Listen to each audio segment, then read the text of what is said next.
Welcome friends. বিভিন্ন small saving স্কিমের নতুন সময়ের জন্য ইন্টারেস্ট যে সুদের হার সেটা ঘোষণা হয়েছে আজকে 30শে জুন 2026 ভারত সরকারের অর্থ দপ্তরের পক্ষ থেকে পাবলিশ করেছে, এবং যেটা বলা হচ্ছে আগামীকাল অর্থাৎ 1 জুলাই 2026 থেকে যে কোয়ার্টারটা শুরু হচ্ছে, যেটা শেষ হবে আগামী 30শে সেপ্টেম্বর 2026, অর্থাৎ 2026-27 অর্থবর্ষের যেটা সেকেন্ড কোয়ার্টার, তার ক্ষেত্রে বিভিন্ন যে ক্ষুদ্র সঞ্চয় প্রকল্প তাদের সুদের হারগুলি আগের যে কোয়ার্টারে ছিল তার সাথে একই থাকছে।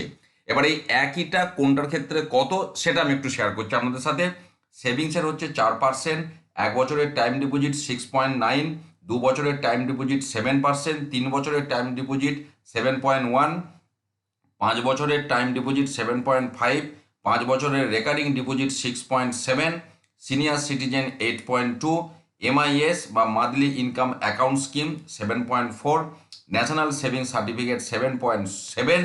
এরপরে যেটা বলছি পাবলিক প্রভিডেন্ট ফান্ড, যেটার সাথে বিদ্যালয়ের জেনারেল প্রভিডেন্ট ফান্ডের সুদের হার একই থাকে সাধারণত 7.1%। এবং একটা কথা আমি অবশ্যই বলবো, এই যে পিপিএফ এর সুদের হার 7.1%, এটা কিন্তু দীর্ঘ 6 বছর 6 মাস ধরে একই রইল, অর্থাৎ 78 মাস ধরে পাবলিক প্রভিডেন্ট ফান্ডে সুদের হার পরিবর্তন হলো না, 7.1%ই রইল। বিদ্যালয়েরও যে জেনারেল প্রভিডেন্ট ফান্ড তারও সুদের হার এই 78 মাস ধরে 7.1%ই রইল। এই পিপিএফ কিন্তু বহু চাকুরিজীবীরা করেন। আরও দুটো বাকি আছে। কিষাণ বিকাশ পত্র হচ্ছে 7.5%, অর্থাৎ 115 মাসে ডবল হবে।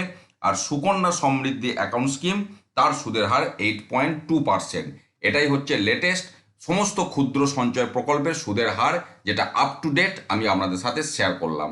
ভালো থাকুন, সুস্থ থাকুন, ধন্যবাদ।